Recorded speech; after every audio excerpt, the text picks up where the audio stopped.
Welcome to I dream. నేను Udayasri. Advocate Nageshwar పూజారి గారు మనతో పాటు స్టూడియోలో ఉన్నారు. మాట్లాడదాం. Hello sir. ఈ డైవర్స్ కేసులలో లాస్ అనేవి ముఖ్యంగా ఆడవాళ్ళకే అనుకూలంగా ఉంటాయి అని చాలామంది అంటూ ఉంటారు. అండ్ మిస్‌యూజ్ కూడా చేసుకుంటూ ఉంటారు. లాస్ వాళ్ళకి అడ్వాంటేజ్‌గా ఉన్నాయని. సో, ఇది నిజమేనా? మీరు ఆడవాళ్ళే కాబట్టి మీరు అర్థం చేసుకోవాల్సింది ఏంది అంటే, హ్మ్. ఇప్పుడు ఒక కాంట్రవర్సీ ఇష్యూ నడుస్తుంటది మనకు సమాజంలో ఎప్పుడు. ఏంది ఆ కాంట్రవర్సీ ఇష్యూ అంటే ఏందంటే, అబ్బాయిలందరేమో మ్యాట్రిమోనియల్ చట్టాలన్నీ ఆడవాళ్ళకు అనుకూలంగా ఉన్నాయి. వాళ్ళు మిస్‌యూజ్ చేస్తున్నారు. వాటి వల్ల కుటుంబాలకు చిన్నాభిన్నం అయిపోతున్నాయి. చాలామంది ఆత్మహత్యలు చేసుకుంటున్నారు. కాబట్టి చట్టాలన్నీ ఆడవాళ్ళకి అనుకూలంగానే అబ్బాయిలు చెప్తారు. ఎట్ ద సేమ్ టైమ్ అమ్మాయిలు ఏం చెప్తారు? మాకు ఎన్ని చట్టాలున్నా కోర్టుకు పోతే న్యాయం జరుగుతం లేదు. ఇంకా న్యాయం కోసం కోర్టు చుట్టూ తిరుగుతూనే ఉన్నాం మేము. హ్మ్. ఓకే. కోర్టులు ఫంక్షనింగ్ చక్కగా లేదనో, లేకపోతే చట్టాలలో లోపాలున్నాయనో, మాకు ఇప్పటికీ న్యాయం జరగలేదని చెప్పి అంటుంటారు. హ్మ్. కరెక్ట్ చెప్పాలంటే ఏంటంటే చట్టాలు అనేటివి ఆడవాళ్ళకో మగవాళ్ళకో అనుకూలంగా లేవు. హ్మ్. ఓకే. అది ఫస్ట్ అర్థం చేసుకోవాల్సింది. చట్టాల మీద అవగాహన లేకుండా అందరూ మాట్లాడే మాట అది. హ్మ్. సో మనం సమాజంలో నివసించేటప్పుడు కొన్ని ప్రొవిజన్స్ ఉంటాయి. అంటే ఆలో ఉన్న కల్చర్ని బట్టి ప్రొవిజన్స్ ఉంటాయి. ఆ ప్రొవిజన్స్ని అందరూ ఏమంటారు అంటే ఏంటంటే ఆడవాళ్ళకు చట్టాలు అనుకూలంగా ఉన్నాయని చెప్తారు అంతే. హ్మ్. ఆడవాళ్ళకు చట్టాలు ఏమి సపరేట్గా ఏం లేవు అసలు. హ్మ్. అది అందరు పెంచుకున్న భ్రమది. ఆడవాళ్ళకు చట్టాలు ఏముంటాయి? ఇప్పుడు మ్యాట్రిమోనియల్ చట్టాలు తీద్దాం మనం. హ్మ్. మ్యాట్రిమోనియల్ చట్టాలు తీస్తే డైవోర్స్ అనేది ఫస్ట్ వద్దాం. డైవోర్స్ అనే మనకు హిందూ మ్యారేజ్ యాక్ట్‌లో మనకు ఓన్లీ స్పౌజ్ అని రాశారు తప్ప ఆడ, మగని ఏం రాయలే. ఓకే. స్పౌజ్ అంటే భార్య కావచ్చు, భర్త కావచ్చు. హ్మ్. అదే ఓకే. హిందూ మ్యారేజ్ యాక్ట్‌లో మెయింటెనెన్స్ భార్యకు ఉంది, భర్తకు ఉంది. ఓకే. ఒకవేళ భర్త పని చేయకుండా ఉండి భార్య పని చేస్తుంటే మెయింటెనెన్స్ తీసుకోవచ్చు అనే చట్టాన్ని దాంట్లో రాశారు క్లియర్‌గా. ఐదర్ భార్య గాని, భర్త గాని మెయింటెనెన్స్ తీసుకోవచ్చు అని రాశారు దాంట్లో. ఓకే. మరి ఎక్కడ అనుకూలంగా ఉంది ఆడవాళ్ళకు? హ్మ్. This the first point. రెండోది మెయింటెనెన్స్ చట్టం ఉంది. ఓకే. మెయింటెనెన్స్ చట్టంలో ఉన్న లోపం ఏంది అంటే ఏంటంటే ఇప్పుడున్న లోపం ఏంది అంటే మనకు మెయింటెనెన్స్ చట్టం అనేది ఎప్పుడో ఒక 20, 30 సంవత్సరాల క్రితం పెట్టిండ్రు. ఓకే. హ్మ్. 20, 30 సంవత్సరాల క్రితం పెట్టినప్పుడు అప్పుడు వుమెన్ ఎంపవర్‌మెంట్ అనేది లేదు. ఆడవాళ్ళు ఎక్కువ పనిచేసే విధానం లేదు ఇండియాలో. ఓకే. హ్మ్. సాధ్యమైనంత వరకు అప్పుడు పెళ్లి చేసుకున్న అమ్మాయిలు హౌస్ వైఫ్ కిందనే ఉంటుండే. సడన్‌గా భర్త వెళ్ళిపోమంటే ఎక్కడికి వెళ్ళిపోతుంది? హ్మ్. ఏదన్నా కారణం వల్ల భర్త నువ్వు ఇంట్లో నుంచి వెళ్ళిపో అంటే ఎట్లా బతుకుతుంది? హ్మ్. సో మరి ఆమెను ప్రొటెక్షన్ చేయాలి కదా హ్మ్. అని చెప్పేసి ఏం చేసిండ్రు అంటే ఏంటంటే నీకు మెయింటెనెన్స్ యాక్ట్ తెచ్చిండ్రు. హ్మ్. భారతదేశంలో నివసించే ఎవరైనా సరే పెళ్లి చేసుకున్న తర్వాత ఓకే. భర్త ఏ కారణం చేతనైనా సడన్గా వెళ్ళగొడితే, ఆమెను పోషించకపోతే, ఆమెను పట్టించుకోకపోతే, ఆమె కోర్టుకి వెళ్ళి మెయింటెనెన్స్ అప్లై చేసుకోవచ్చు అనేది చట్టం. హ్మ్. దీంట్లో ఏం తప్పు ఉంది? హ్మ్. సో దీంట్లోనే ఇంకోటి ఏముంది? మళ్ళా మెయింటెనెన్స్ అనే చట్టానికి వచ్చినాం అనుకో, హ్మ్. తనను తానుగా పోషించుకునే అమ్మాయికి మెయింటెనెన్స్ ఇవ్వాల్సిన అవసరం లేదు అని చట్టం చెప్తుంది. హుహుహు. సో ఇది ఆడవాళ్ళకు అనుకూలంగా ఉందా? మగవాళ్ళకు అనుకూలంగా ఉందా? హ్మ్. మెయింటెనెన్స్ అనే చట్టంలో అమ్మాయి తనను తాను పోషించుకునే స్థితిలో ఉంటే అప్పుడు భర్త దగ్గర నుంచి మెయింటెనెన్స్ తీసుకోవాలా? హ్మ్. ఓకే. హ్మ్. అంటే ఆమె సంపాదించే శక్తి లేనప్పుడు పెళ్లి అప్పుడు చేసుకున్న భర్తే సాధాలి కాబట్టి చట్టం చెప్పిండు. అవును. దీంట్లో ఇది ఆడవాళ్ళకి అనుకూలంగా ఉందా? మగవాళ్ళకి అనుకూలంగా ఉందా? హెల్ ఇప్పుడు తనను తను పోషించుకునే శక్తి లేదనుకుందాము. అవును. లేనప్పుడు మరి ఆమెను తిండి పెట్టాల్సిన బాధ్యత ఎవరిది? భర్తదే మరి దీంట్లో ఏం ఆబ్వియస్‌లీ. తప్పుంది? ఏం లేదు. అయిపోయింది. హ్మ్. ఒకవేళ ఆమె జాబ్ చేస్తుందనుకుందాం. ఆమెకు మెయింటెనెన్స్ చేయాల్సిన అవసరం లేదు. హ్మ్. దీంట్లో ఏం తప్పుంది? సో నిస్ డైవర్స్‌లో తప్పు లేదు. ఇంతకుముందు మన హిందూ మ్యారేజ్ యాక్ట్‌లో హ్మ్. ఇద్దరికి సమానంగానే ఉంది. ఎవరు కావాలన్నా డైవర్స్ అప్లై చేసుకోవచ్చు. ఎవరు పని చేయకపోతే వాళ్ళు మెయింటెనెన్స్ అప్లై చేసుకోవచ్చు. సమాన హక్కులు ఉన్నాయి దాంట్లో. దాంట్లో ఆడవాళ్ళ, మగవాళ్ళనే తేడా ఏముంది? భార్యని గాని పిల్లల్ని సాదాల్సిన బాధ్యత తండ్రికే ఉంటది భారతదేశంలో. మనది పితృస్వామ్య కుటుంబం కాబట్టి హ్మ్. మన మగవాళ్ళకు అధిక ప్రాధాన్యత కుటుంబాలు ఇస్తాం కాబట్టి సంపాదన అనేది మగవాడి హక్కు అనేది మనకు తరతరాలుగా భారతదేశంలో వచ్చింది కాబట్టి పిల్లల్ని సాధించిన భర్తకే ఉంటుంది అనేది జనరల్గా చెప్తారు. దాంట్లో పిల్లల విషయాలకు వస్తే ఇక అది వదిలిపెట్టేద్దాం. హ్మ్. ఇంకున్నది ఏంది ఆమెకు డొమెస్టిక్ వైలెన్స్.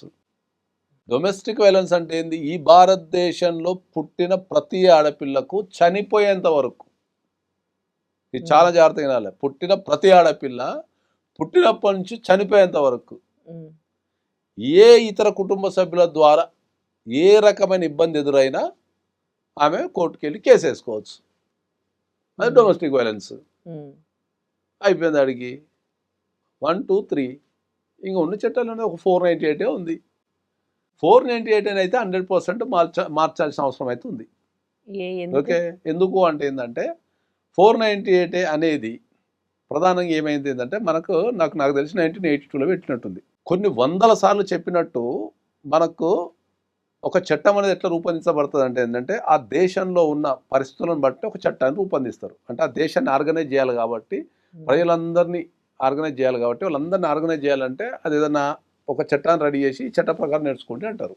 ఉమ్, నాకు తెలిసినంత వరకు 1982లో నాకు తెలిసి 498 చట్టం తెచ్చిండ్రు. ఏమన్నా ఇయర్ తప్పు ఉంటే క్షమించండి. ఉమ్, ఓకే. అప్పుడు దేశంలో ఉన్న పరిస్థితి ఏంది అంటే ఏంటంటే ఆడవాళ్ళకు పెళ్లి చేసి పంపిస్తే ఉమ్, అదనపు కట్నం కోసం, ఇంకా తేలేదనో తెచ్చినవానో అదనపు కట్నం కోసము అప్పుడు వాళ్ళకి ఆ ఎర్నింగ్ కెపాసిటీ ఉండకపోతుండే కాబట్టి ఆ ఇంట్లో ఏమైనా ఆర్థిక సమస్యలు వచ్చినప్పుడు మీ ఇంటి పుట్టింటికి పోయి తేపమని వేధింపులు అనేవి దేశవ్యాప్తంగా ఎక్కువ ఉండే. అది కల్చర్ అప్పుడు 1982లో కల్చర్ అది. ఉమ్, ఓకే, సో అప్పుడు ఆ 1982లో ఉన్న ఒక అతిపెద్ద ప్రాబ్లం ఏంది, ఇది చాలా మంది గమనించాల్సిన విషయం. అప్పుడు ఫోన్స్ లేవు. ఉమ్, ఓకే, అవును. ఒక అమ్మాయికి మనం పెళ్లి చేసి ఒక పక్క ఊరుకో లేకపోతే పక్క జిల్లాకో లేకపోతే ఎక్కడో ఒక ప్లేస్కి పంపించినప్పుడు కొత్త ప్లేస్కి వెళ్తుంది అమ్మాయి. ఇప్పుడు ఒక ఊర్లో పుట్టిన అమ్మాయి ఏమవుతుంది, మనం పెళ్లి చేసిన తర్వాత పూర్వకాలంలో ఒక 30 years క్రితం వెళ్తే, ఇప్పుడు ఒక కొత్తగా పెళ్లి చేసిన అమ్మాయి సడన్గా ఒక నెల్లూరులో ఉన్న పుట్టిన అమ్మాయి సడన్గా హైదరాబాద్కి మనం సంబంధం ఇచ్చినాం అనుకుందాం. ఉమ్, ఆ హైదరాబాద్ అనే ప్లేస్ అమ్మాయికి కొత్త. యా, ఆ అమ్మాయి ఎంతమంది చూసుండకపోవచ్చు. ఓకే, ఉమ్, ఆ అమ్మాయి హైదరాబాద్ వచ్చిన తర్వాత భర్త కానీ భర్త కుటుంబ సభ్యులు కానీ ఎవరన్నా ఇబ్బంది పెడితే అప్పుడు ఫోన్ చేసి వాళ్ళ అమ్మకి చెప్పడానికో అవును. లేకపోతే వీడియో కాల్ చేస్తానుకో ఏం లేదు. నిమిషానికి లేదు. కొత్తగా పెళ్ళైన ఇంట్లో ఆ అమ్మాయికి ఏ రకమైన ఇబ్బంది కలిగినా మరి కాపాడేటోళ్ళు లేరు కదా. ఉమ్, మరి ఫాదరు మదరు చెప్పి వచ్చారు, లెటర్లు రాశారు, మా అమ్మాయి బతుకుతుందో ఏ పరిస్థితుల్లో ఉంటుందో అది ఎంత తీవ్రత ఉంటుందో తెలియదు కాబట్టి పక్కనున్న పోలీస్ స్టేషన్కి వెళ్ళి కంప్లైంట్ ఇచ్చుకోండి అని చెప్పిండు. ఉమ్, ఉమ్, ఉమ్. అప్పటి నుంచి ఇప్పటి వరకు ఆ చట్టం ఆ మారలేదు. చట్టం అట్నే ఉన్నది. అది ఇప్పుడు పరిస్థితులు ఇప్పుడు మారిపోయినాయి. తెల్లవారులు అమెరికాలో ఉన్నా, నువ్వు అంతరిక్షంలో ఉన్నా, తెల్లవారులు వాట్సాప్ కాల్స్ గంట చేసుకుంటున్నారు. అమ్మాయి సేఫ్టీ కోసం అని పెట్టిన చట్టం అది. అదే. కల్చర్ మారింది, అన్నీ మారినాయి, కానీ చట్టం అన్నీ ఉండిపోయింది. ఉమ్, స్ట్రాంగ్లీ బిలీవ్ దట్ 498 అనే చట్టాన్ని కూడా మనం సివిల్ ప్రొసీడింగ్స్లో పెడితే బాగుంటుంది అనేది నా ఉద్దేశం. ఉమ్, మ్యాట్రిమోనల్ ఇష్యూస్కి వచ్చారు ఉమ్, కానీ అక్కడ 498 అనే చట్టం తీసేసి ఇంకేదైనా చట్టం పెడితే బాగుంటుంది. ఉమ్, ఎట్లా, ఉమ్, ఎందుకంటే అందరూ డిఫాల్ట్గా రాసేది ఏంటి అంటే 498లో పెళ్లి చేసుకున్నాము, అదనపు కట్నం అడిగిండు, కొడుతున్నాడు, చంపుతున్నాడు రాస్తాం. ఉమ్, ఉన్నాయే ప్రధానంగా 4 చట్టాలు. హిందూ మ్యారేజ్ యాక్ట్ ఇద్దరికి సమానంగా ఉంది. 125 CRPC రైట్, అది అమ్మాయికి సంపాదించుకునే శక్తి లేకపోతే సాల్సిన భర్తదే. అవును. మూడోది ఏముంటుంది, డొమెస్టిక్ వైలెన్స్, అది పెళ్ళైన అమ్మాయికే కాదు, ప్రతి అమ్మాయికి, భారతదేశంలో ప్రతి అమ్మాయికి ఉపయోగించేది. ఉమ్, ఇక మిస్యూజ్ అయింది ఎక్కడ, ఒకటి 498. ఓకే. దాన్ని ఆర్గనైజ్ చేయగలిగితే కథం అయిపోతుంది. భర్తలు కూడా కొంతమంది సొసైటీ కోసము లేకపోతే పిల్లల కోసం అడ్జస్ట్ అయ్యి బతికే వాళ్ళు ఉన్నారు. కొంతమంది ఆడవాళ్ళు వాళ్ళే అంటే ఇంట్లో హస్బెండ్ని టార్చర్ పెట్టి మళ్ళీ లేకపోతే పోలీస్ స్టేషన్కి వెళ్ళి నన్ను కొడుతున్నాడు తిడుతున్నాడు అని కేసులు పెట్టి వాళ్ళని ఇబ్బంది పెట్టడం చూస్తూ ఉంటాం. అట్లాంటి టైంలలో భర్తలకున్న ఆప్షన్స్ ఏంటి మరి? భారతదేశంలో ప్రధానంగా చెప్పాల్సింది ఏంటంటే gender equality.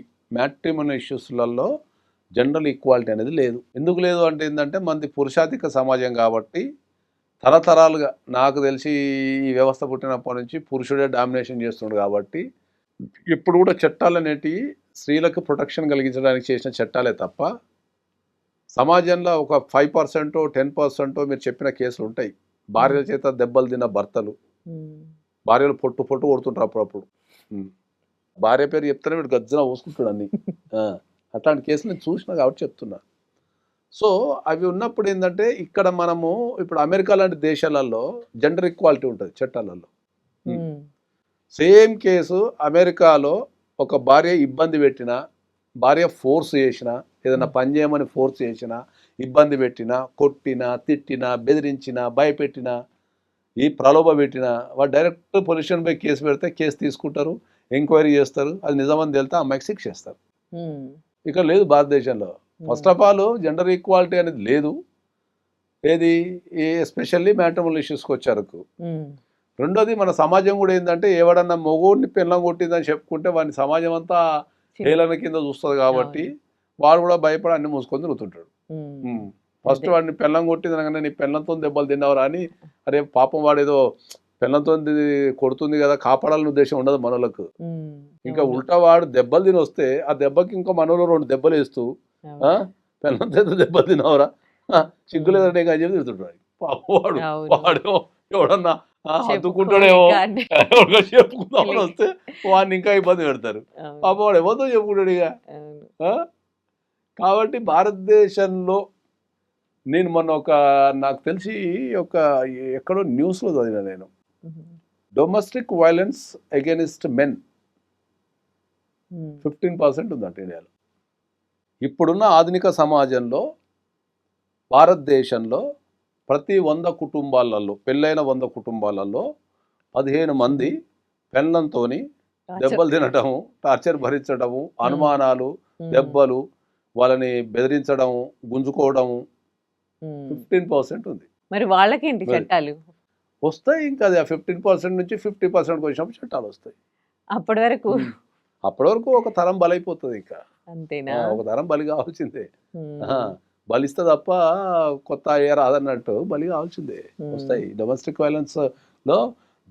Violence against men వస్తుంది. తర్వాత మెన్ కమిషన్ ఆఫ్ ఇండియా కూడా వచ్చే అవకాశాలు ఉంటాయి. ఎందుకంటే ఇప్పుడిప్పుడే మగవాళ్ళ హక్కుల్ని ప్రభుత్వాలు గుర్తిస్తున్నాయి. ఈ మధ్య కాలంలోనే మనకు మెటర్నిటీ లీవ్ టైపులా పెటర్నిటీ లీవ్లు కూడా ఇచ్చారు కాబట్టి మెల్లమెల్లగా మగవాళ్ళ ప్రాధాన్యత చట్టాలలో పెరుగుతూ వస్తుంది. కాబట్టి తప్పకుండా ఇంకొక 15 సంవత్సరాలకు నాకు తెలిసి 100% ఆ మగవాళ్ళకు కూడా ఆడవాళ్ళకు సమానంగా హక్కులు వచ్చే అవకాశం ఉంటుంది. ఏది మ్యాట్రిమోనల్ కేసులలో జెండర్ ఈక్వాలిటీ వచ్చే అవకాశం అయితే 100% ఉంటుంది. ఈ డివోర్స్ కేసులలో అంటే ఫిజికల్ అబ్యూస్ ఉంటుంది, మెంటల్ అబ్యూస్ ఉంటుంది. కొంతమంది ఫిజికల్గా అయితే మనం చూపించవచ్చు ప్రూఫ్స్, కానీ మెంటల్గా టార్చర్ చేసేవాళ్ళు లేకపోతే వాళ్ళ మాటలతో ఇబ్బంది పెట్టేవాళ్ళు ఉంటారు. సో ఒక సీనియర్ అడ్వకేట్గా, ఎక్స్పీరియన్స్ అడ్వకేట్గా ఇలాంటి కేసెస్ కూడా మీరు డీల్ చేసి ఉంటారు కదా. ఎవిడెన్స్ అనేది ఎంత ఇంపార్టెంట్ అండ్ ఎంత ఛాలెంజింగ్గా ఉంటాయి ఇలాంటి కేసెస్? మనకు అందుకే ఏం చేసింది చెప్పనా, మ్యాట్రిమోనల్ చట్టాలను అతి మొత్తం బ్యూటిఫుల్ ఏంటంటే భారతదేశంలో మనం ఫైల్ చేసే డైవోర్స్ కేసులలో నాకు తెలిసి ఒక 80% of the divorce cases cruelty అనే గ్రౌండ్ కింద ఫైల్ చేస్తారు. సో మనకున్న బ్యూటీ ఏంటంటే అసలు క్రుయాలిటీ డెఫినేషన్ చట్టాలలో ఎక్కడ రాయలేదు. అక్కడక్కడ సుప్రీంకోర్టు ఇచ్చిన జడ్జిమెంట్స్ తప్ప, క్రుయాలిటీ అంటే ఏంది అని చెప్పే జడ్జిమెంట్స్ తప్ప, నీకు అసలు హిందూ మ్యారేజ్ యాక్ట్లో క్రుయాలిటీ గ్రౌండ్ మీద నువ్వు అప్లై చేసుకోవచ్చు అని చెప్పారు తప్ప అసలు క్రుయాలిటీ దేన్ని అంటారు అనేది డెఫినేషన్ లేదు. అదే గొప్పతనం. అర్థమైందా? సో ఇక్కడ మీరు అందరూ అర్థం చేసుకోవాల్సింది ఏంటంటే మరి దేని క్రుయాలిటీ అనాలి, మరి దేని క్రుయాలిటీ అంటే దేని కింద అప్లై చేసుకోవాలా అనేది క్వశ్చన్ అందరికి వచ్చే డౌట్. అరే సార్ క్రుయాలిటీ అనే డెఫినేషన్ లేకుండా క్రుయాలిటీ గ్రౌండ్ కింద అప్లై చేసుకుంటా ఏంటంటే మీరు అడగచ్చు, మరి ఇంత పెద్ద చట్టంలో, ఇంత పెద్ద భారతదేశంలో ఒక హిందూ మ్యారేజ్ యాక్ట్లో ఒక క్రుయాలిటీ అనే గ్రౌండ్ కింద నువ్వు అప్లై చేసుకోవచ్చు అని చట్టంలో రాసిండి, క్రుయాలిటీకి అసలు డెఫినేషనే లేకపోతే కన్ఫ్యూజ్ కారా అనొచ్చు. ఓకే, క్రుయాలిటీ అనే పదానికి నీకు చట్టంలో డెఫినేషన్ ఎందుకు రాయలేదంటే ఏంటంటే అసలు దానికి రూపం లేదు క్రుయాలిటీకి. ఇది క్రుయాలిటీ అని చెప్పడానికి లేదు. 1000 చెప్తాను ఉదాహరణ క్రుయాలిటీ మీద. సైలెంట్గా భర్తతోనో భార్యతోనో మాట్లాడుకుంటున్న కూడా క్రుయాలిటీనే. అన్నం వండి పెట్టకపోవడం క్రుయాలిటీనే. ఊక పుట్టింటికి పోవడం క్రుయాలిటీనే. 10 మందిలో తిట్టడం క్రుయాలిటీనే. ఓకే, సంసారం చేయకపోవడం క్రుయాలిటీనే. ఓకే, అత్తమామలు తిట్టడం క్రుయాలిటీనే. ఓకే, అట్లా క్రుయాలిటీకి అసలు రూపం లేదు.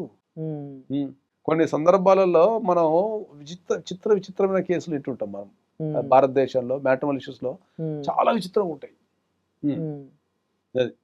ఒక కేసులో బాంబేలో అనుకుంటా లవ్ మ్యారేజ్ చేసుకుంటారు. లవ్ మ్యారేజ్ చేసుకున్న తర్వాత అబ్బాయి ఏమో నాన్ వెజ్, అమ్మాయి ఏమో బ్రాహ్మణో ఏదో వెజ్ ఉంటుంది. పెళ్ళికి ముందు వాళ్ళు రెస్టారెంట్లో పోయినప్పుడు అన్ని తిన్నా ఆడు నాన్ వెజ్ తింటాడు, ఇది వెజ్ తింటది. పెళ్ళైన తర్వాత ఇంట్లో ఒప్పుకోదు. ఓకే. డైవర్స్ ఎత్తి ఇచ్చేసిండు. దీని గురించి డైవర్స్.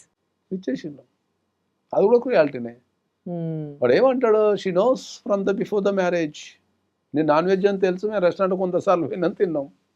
ఇప్పుడు ఇంట్లో వండుకోతుంటే ఎట్లుంటుంది, నా కల్చర్ కదా అది అంటారు.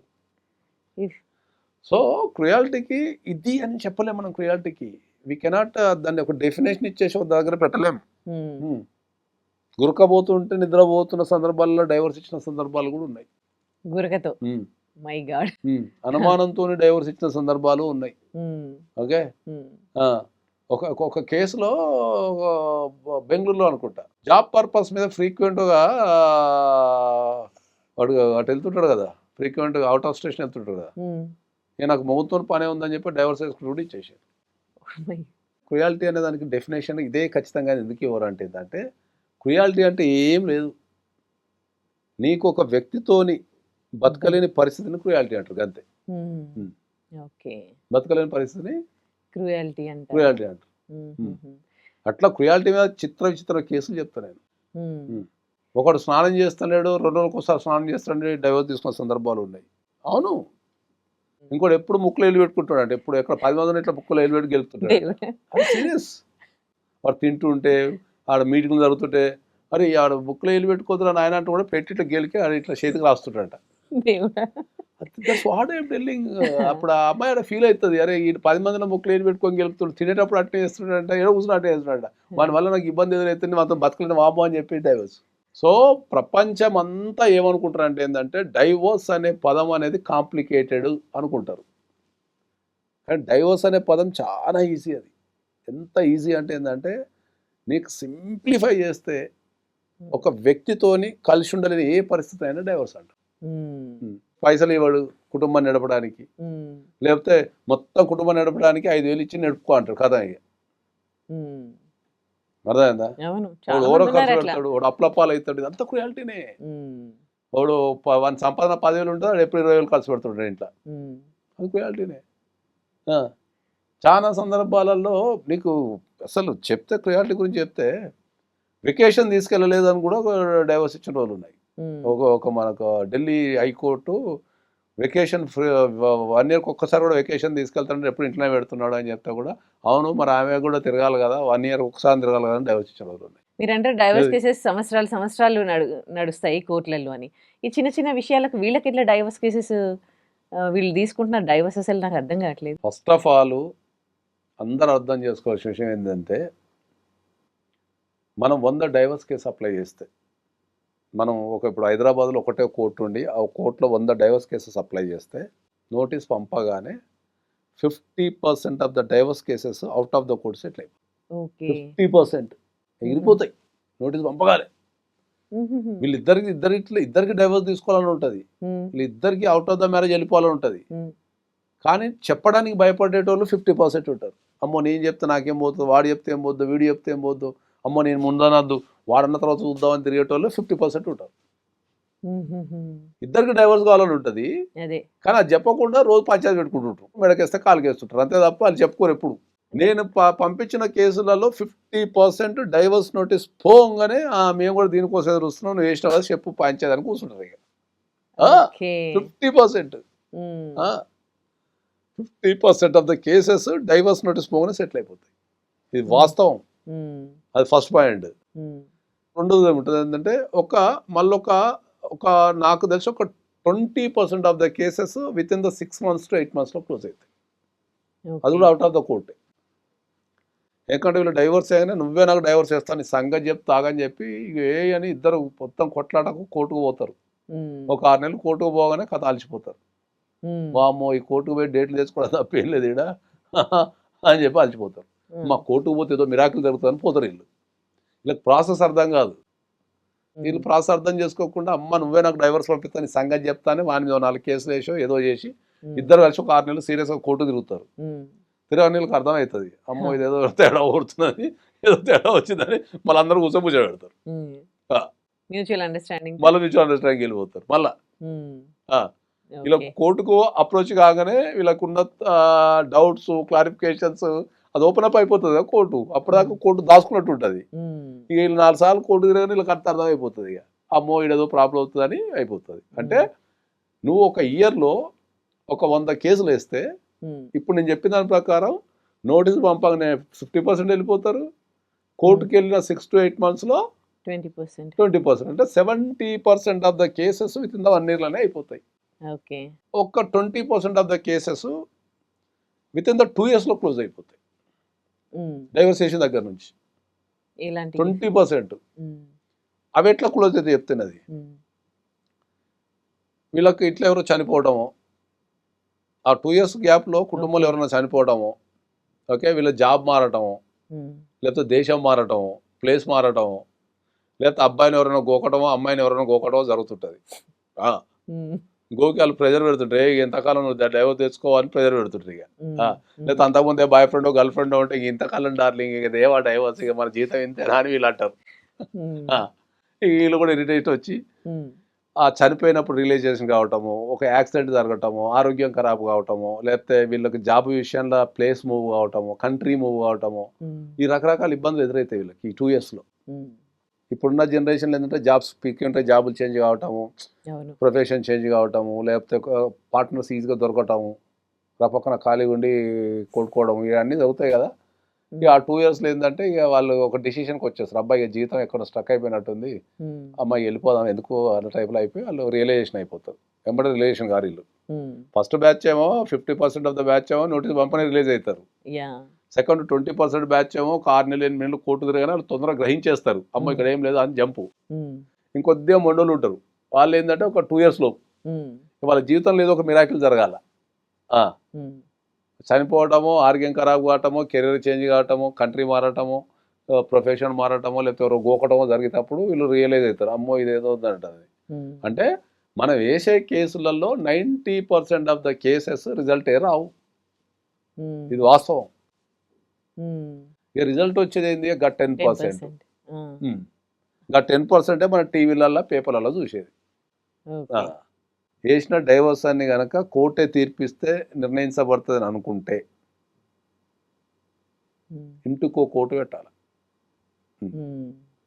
అర్థమైందా? గలిగి కాదు, ఇంటికో కోర్టు పెట్టాలి ఈ ఫ్యామిలీ పంచాయతీ తీర్చాలంటే. ఎప్పుడైనా కూడా డైవర్స్ విజయం సాధించాలి అంటే ఏంటంటే ఫస్ట్ ఎక్స్పర్ట్ ఉండాలి. ఎప్పుడైనా సరే నేను అందరికీ ఇచ్చే సలహా ఏంటంటే జీవితం చాలా విలువైనది, జీవితం చాలా విలువైనది. అందులో ఎస్పెషల్లీ 25 to 35 మధ్యలో ఉన్న జీవితం ఇంకా విలువైనది. ఎందుకంటే మనిషి జీవితాన్ని కనుక మనం ఒక 60 సంవత్సరాలు వేసుకుంటే 25 years వరకు మనకి ఏం తెలియదు జీవితం గురించి. చదువుకోవడాలు, జాబులు, ఉరుకులు ఇవే ఉంటాయి. వాడు 25కి స్టార్ట్ చేస్తాడు, పెళ్ళి అనో పెటాకులనో ఏదో ఒకటి స్టార్ట్ చేస్తాడు. అక్కడ నుంచి సెటిల్మెంట్కి వచ్చేస్తాడు, అంటే ఇక పిల్లల్ని కానటం అదంతా చేసుకుంటాడు. 35-40 కల్లా మనకి ఒక ఎండింగ్కి వచ్చేస్తాడు, తెలిసిపోతుంది అని గ్రాఫ్. తెలిసిపోయిన తర్వాత ఇక 40 నుంచి ఏముండదు ఇంకా. సో ఈ 25 to 35 మధ్యలో ఎవడైతే ప్రశాంతమైన జీవితాన్ని గడుపుతాడో వాడే కింగ్. ఈ దశలో ఎవడైతే కోర్సు దొరుకుతాడో స్టోరీ. ఇప్పుడు మీరు ఎన్నో డైవర్స్ కేసెస్ మీరు అంటే డీల్ చేశారు, దాంట్లో పిల్లలు ఉంటారు కదా, డైవర్స్ ఇప్పించాక కానీ ఇప్పించేటప్పుడు కానీ ఆ పిల్లలతో మాట్లాడుతారా ఎప్పుడైనా ఆ కేసుకి సంబంధించి? ఫీలింగ్ ఎట్లా ఉంటుంది? అబౌట్ 10 years ఉంటే నేను డెఫినెట్లీ పిల్లలతో మాట్లాడిన తర్వాతనే, వాళ్ళకి కౌన్సిలింగ్ ఇచ్చిన తర్వాతనే నేను డైవర్స్ పిటిషన్ ఫైల్ చేస్తాను.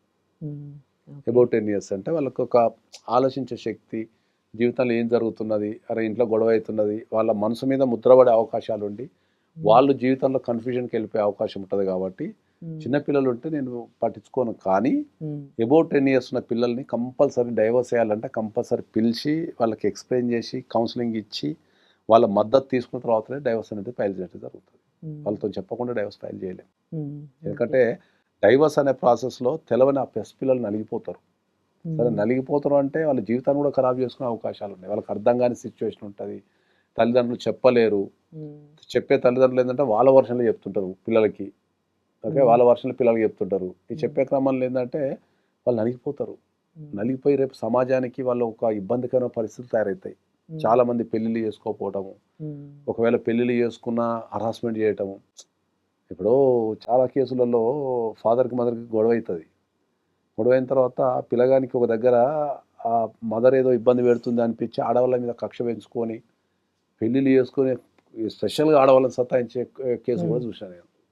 సతాయించడానికే పెళ్లి చేసుకున్న సంఘటన కూడా చూశాను నేను. ఆ ఇంపాక్ట్ ఉంటది పిల్లల పైన. అలా మనసు పైన పడుతుంది కాబట్టి డెఫినెట్లీ నేను 10 సంవత్సరాల కంటే ఏజ్ ఎక్కువ ఉన్న పిల్లలు ఎవరైనా సరే, ఆడైనా సరే మొగైనా సరే, definitely I will talk with them before filing a divorce. నేను వాళ్ళతో మాట్లాడకుండా అసలు డైవర్స్ అయ్యాను. ఇలాంటి ఫీలింగ్స్ వాళ్ళు మీతో షేర్ చేసుకుంటారు ఇట్లాంటి కేసెస్ లో. హతాగా ఏం చెప్పలేరు పాపం, వాళ్ళకి ఏం అర్థం కాని స్థితిలో ఉంటారు. కాకపోతే వాళ్ళని మనం మానసికంగా ప్రిపేర్ చేయాలి. జీవితంలో జరిగే సమస్యనే, దీన్ని ప్రత్యేకంగా తీసుకోవద్దు. ఆ ఇద్దరు వ్యక్తులకు పర్లేదు కాబట్టి అది నీ జీవితానికి ఎఫెక్ట్ కావద్దు. నీ జీవితం వేరు, వాళ్ళ జీవితం వేరు. ఓకే, కాబట్టి ఇది జనరల్గా జరిగే ప్రక్రియనే కాబట్టి దాన్ని మనసు మీద తీసుకోవద్దు. ఓకే, వాళ్ళకి కూడా మీరు కౌన్సిలింగ్ ఇస్తారా పిల్లలకి? అసలు కౌన్సిలింగ్ ఇవ్వకుండా నేను అసలు డైవర్సే ఫైల్ చేయను. అసలు ఫైల్ చేయను. సో ఈ డివోర్స్ కేసు చేస్తూ ఉన్నప్పుడు అంటే ఒక అన్ని ప్రొఫెషన్స్ వేరు, అడ్వకేట్ ప్రొఫెషన్ వేరు.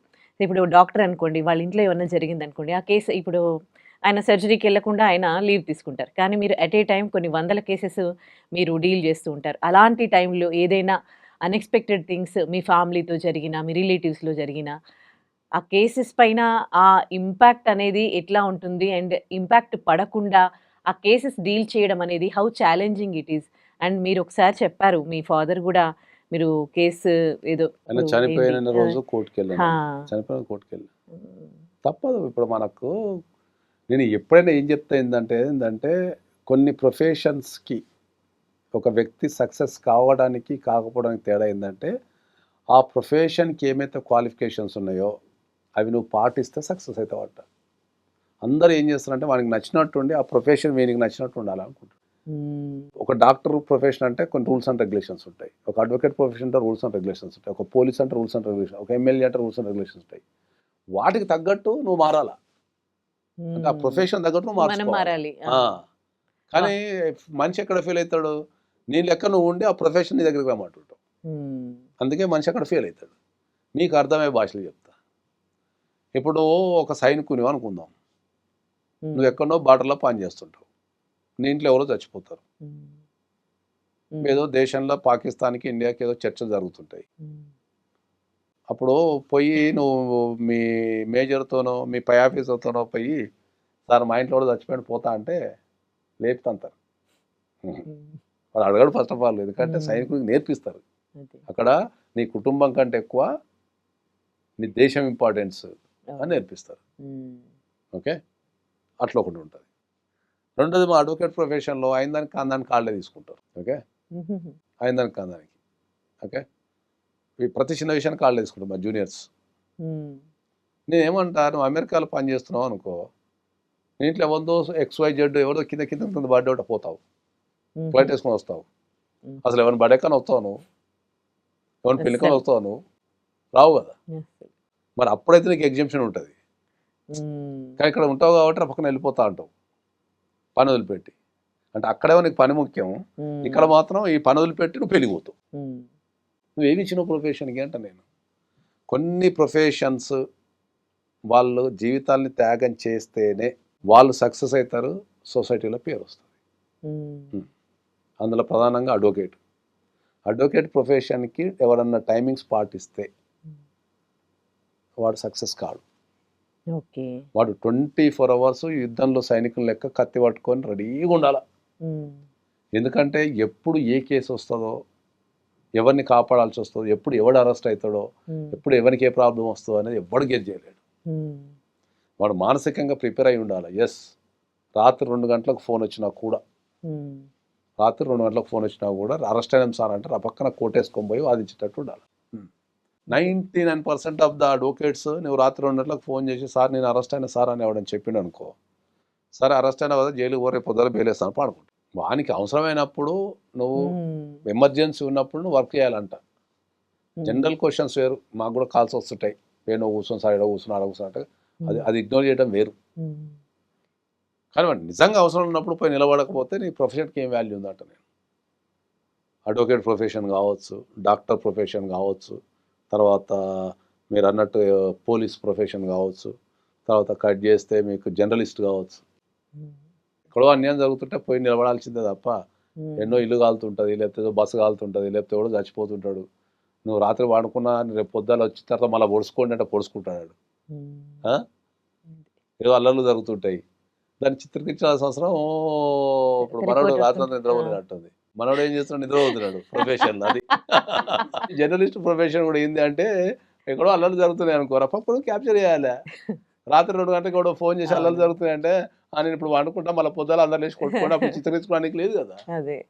So director profession, cinema industry మనకి ఎప్పుడో రాత్రి 2 గంటలకు ఏదో కావాలి, ఏదో చందమామ ఇట్లా పోతుంటే ఏదో ఫైటింగ్ జరగాలి, ఆడ అప్పుడు పెట్టుకుంటాడు కెమెరా అంతే. పొద్దున్న 4 గంటలకు వర్షం పడుతుంటానో, ఎండలు పడుతుంటానో, లేకపోతే సముద్రం మీదనో, ఆకాశం మీదనో ఏదో వాళ్ళ ప్రయోగాలు చేస్తుంటారు.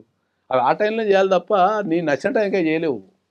ఓకే, రాత్రి షూట్ సినిమా తీయాలంటే మధ్యాహ్నం పగలు పెట్టి నేను రాత్రి పూట క్రియేట్ చేస్తే వర్కౌట్ కాదు. ఒక ప్రొఫెషన్లో మనం విజయం సాధించాలి అంటే ఆ ప్రొఫెషన్కి ఏమైతే క్వాలిటీస్ ఉంటాయో దాన్ని నువ్వు అలవర్చుకుంటే ఆ ప్రొఫెషన్లో టాప్ మోస్ట్ అయిపోతావు. ఈ క్రమంలో ఫ్యామిలీకి దూరం అయితే అవుతారు కదా. అవుతారు, అది తప్పదు. ఇప్పుడు సమాజంలో నేను ఖచ్చితంగా చెప్తా దీనిపైన, అందరు ఫ్యామిలీకి వాల్యూ ఇస్తే మరి సమాజానికి ఎవడు వాల్యూ చేయాలి? పని ఎవడు చేయాలి? ఇప్పుడు పండగ వచ్చింది, దసరా పండగ అని చెప్పి అందరం ఇంట్లో తిని పండుకున్నాం అనుకో, బస్సులో నడపాలి. నువ్వు కూడా ఏదైనా అర్జెన్సీ ఉంటే బస్సుకు పోవాలా, లేకపోతే ఫ్లైట్కి పోవాలా. మరి అప్పుడు ఎవడు పోతుంది? మరి వాళ్ళకి పండగ లేదా? బస్సు నడిపేటోళ్ళకి పండగ లేదా? పేపర్లో పనిచేసే పత్రికలకు పండగ లేదా? పండగ పూట అని ఎవడు దొంగతనం చేయడా? పండగ పూట అని కొట్టుకోడా, తిట్టుకోడా? మరి అప్పుడు పోలీసు వాడు ఇలా పండగ అని అప్పాలు తింటాడు? తినడు కదా. సో సమాజంలో ఒక 5 to 10% ఆఫ్ ద పీపుల్ వాళ్ళు కంపల్సరీ వాళ్ళ జీవితాలని త్యాగం చేయాల్సిందే సమాజం కోసం, నీకు నచ్చినా నచ్చకుండా. ఇక దాన్ని పట్టుకొని ప్రతిసారి ఇప్పుడు అందరూ అడిగిన క్వశ్చన్, నువ్వు తెల్లవాళ్ళు కష్టపడతావు, నీ ఫ్యామిలీకి అన్యాయం చేయలేదా, నీ ఫ్యామిలీకి అన్యాయం చేయలేదంటే, నా ఫ్యామిలీకి అన్యాయం చేస్తేనే నీకు న్యాయం చేస్తాను నేను. ఫస్ట్ నీకు న్యాయం చేయాలంటే నా ఫ్యామిలీకి అన్యాయం చేయాలి నేను. నా ఫ్యామిలీకి న్యాయం చేస్తే నువ్వు అన్యాయం అయిపోతావు. వాళ్ళు అదే క్వశ్చన్ అడుగుతుంటారు అందరు నన్ను, తెల్లవాళ్ళు. నువ్వు తెల్లవాళ్ళు కష్టపడుతుంటావు, నీ ఫ్యామిలీకి టైం ఇవ్వవు అంటే, నా ఫ్యామిలీకి 100% టైం ఇస్తా, నేను ఖాళీ ఉన్నప్పుడు ఇస్తా. వాళ్ళు ఊరుకున్నప్పుడు ఇవ్వ నేను. ఇవాళ ఏం కేసులు లేవు, ఇవాళ ఏం పర్లేదంటే అప్పుడు నా ఫ్యామిలీని పిలుచుకొని ముచ్చట పెడతా నేను. చెప్పండి వాళ్ళు ఏం చేద్దాం, ఏం వండుకొని తిందాం, ఎడిపోదాం అని అడుగుతా నేను. అది ఒక్కొక్కసారి నెలలో ఒక్కసారి రావచ్చు, నెలలో 5 సార్లు రావచ్చు, చెప్పలేము. నేను ఎప్పుడు ఖాళీ ఉంటునో అప్పుడే ఫ్యామిలీతో ఎంజాయ్ చేస్తా.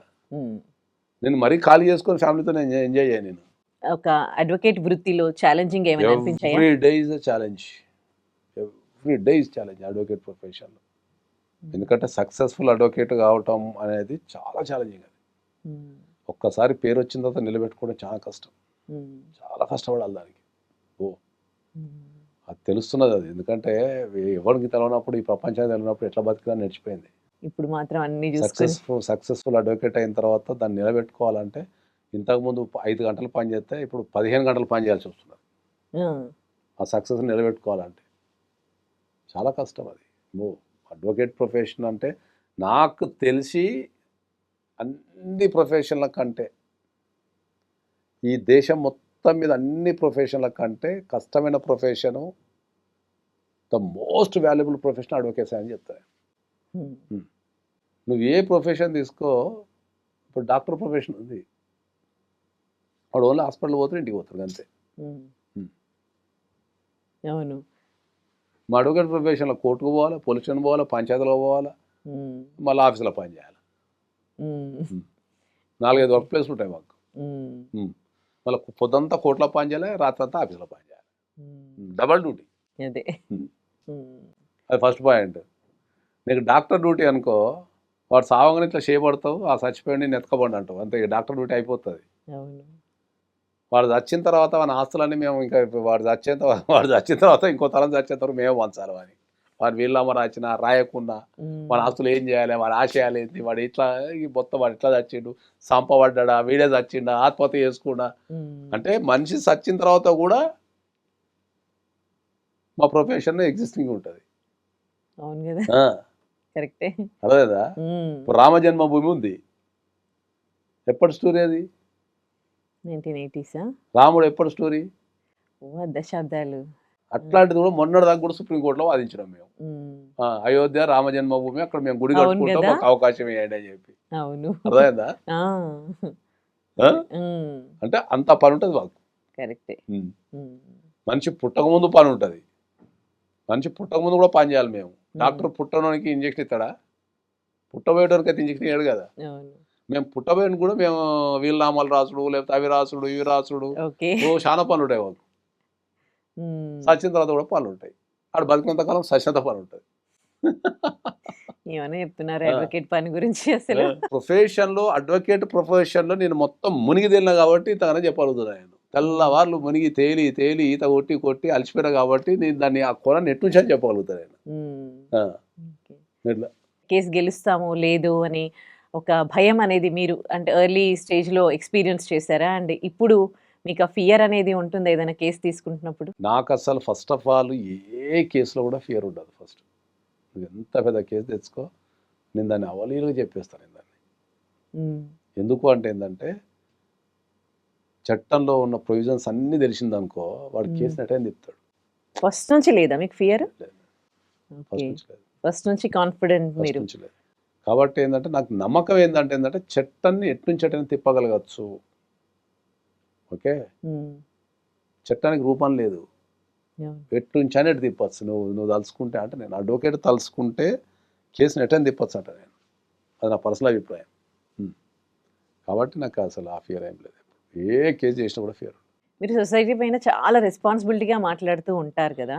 మరి అడ్వకేట్స్ కేసెస్ తీసుకునేటప్పుడే తప్పుడు సైడ్ ఎందుకు తీసుకోవాలి? అది కూడా చేయకుండా ఉంటే అప్పుడు సొసైటీని ఉద్ధరించినట్టే కదా.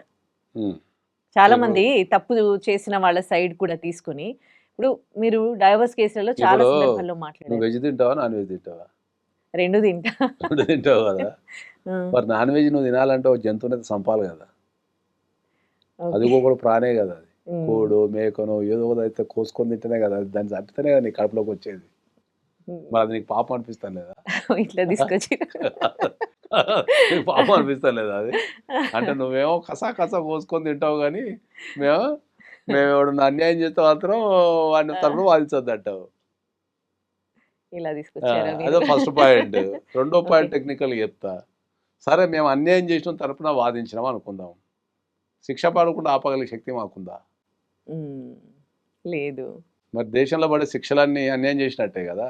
ఉమ్, మరి అడ్వకేట్ ఉంటే మన శిక్ష నుంచి కాపాడచ్చు కదా.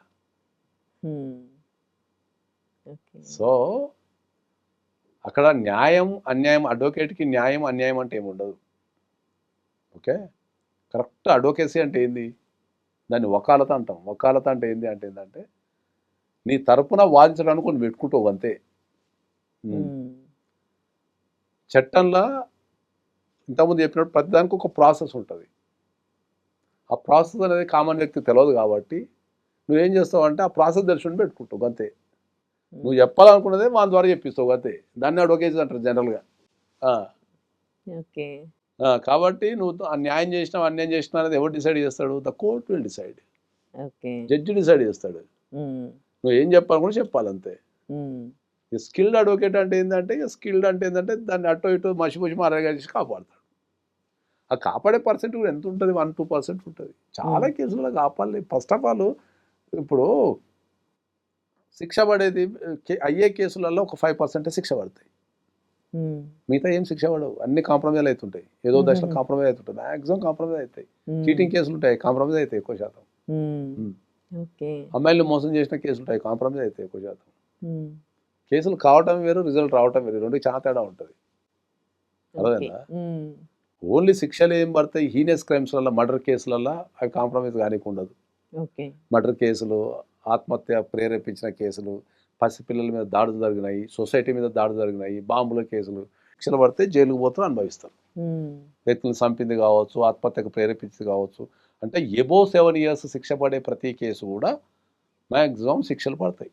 ఉమ్, ఎబో 7 years.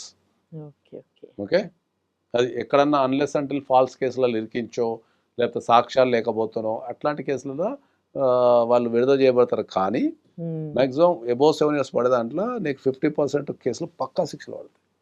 ఓకే. ఓకే. కాబట్టి అడ్వకేట్గా ఉన్నప్పుడు న్యాయము అన్యాయము ఇట్లా ఏమి ఉండదు. ఎందుకంటే మనకు రాజ్యాంగం ఇచ్చిన హక్కు, నువ్వు చెప్పుకోవాలా, నువ్వు ప్రతిదీ చెప్పుకోవాలా, నువ్వు చెప్పుకున్న దాని మీద నువ్వు న్యాయం చేసినావు అన్యాయం చేసినా జడ్జి డిసైడ్ చేస్తాడు. ఇప్పుడు కసబ్ కేసు ఉంది, కసబ్ కేసు ఏంది, మన భారతదేశం మీద ప్రపంచం మొత్తం చూస్తుంటే ఒక స్టెన్ గన్ పెట్టి రైల్వే స్టేషన్లను హోటళ్లను నిర్దాక్షిణంగా చంపేసాడు. వాడిని చంపాలంటే ఎంతసేపు భారతదేశానికి, కానీ చంపాలి, చట్ట ప్రకారం చంపనికి లేదు. అట్లా అని చెప్పి అడ్వకేట్ని ఇవ్వకుండా కూడా నువ్వే వాదించుకొని చెప్పొచ్చు, కానీ అట్లా ఉండదు. అవును, వాళ్ళకి కూడా అడ్వకేట్ ఇస్తారు. వానికి 15 సంవత్సరాలు 18 సంవత్సరాల్లో సాది వాడిని జైల్లో పెట్టి హయ్యెస్ట్ ప్రొటెక్షన్ ఇచ్చి వాడు సావకుండా చేసి, ఎవ్వరు దేశంలో వాదించకపోతే వానికి గవర్నమెంట్ ఒక అడ్వకేట్ని పెట్టి ఆ అడ్వకేట్కి జెడ్ కేటగిరీ సెక్యూరిటీ ఇచ్చి నెలకింత జీతం ఇచ్చి తెల్లవాళ్ళు ప్రపంచంలో అన్ని ప్రొవిజన్స్ వాదించి వాదించి వాదించి ఇక మొత్తం అయిపోయిన తర్వాత, ఇక అన్ని రకాలు అయిపోయిన తర్వాత సుప్రీంకోర్టు ఫైనల్ చేసిన తర్వాత, సుప్రీంకోర్టు తర్వాత కూడా మన రాష్ట్రపతి క్షమాభిక్ష అని ఏవని ఇవని ప్రపంచంలో అన్ని వాడిన తర్వాత నాకు తెలిసి వాడిని 18 సంవత్సరాలకి ఏమో తీసాడు. సో అదే చెప్తున్నా, ఎందుకంటే అక్కడ న్యాయం అన్యాయం అంటుండదు అడ్వకేట్కి ఎప్పుడు.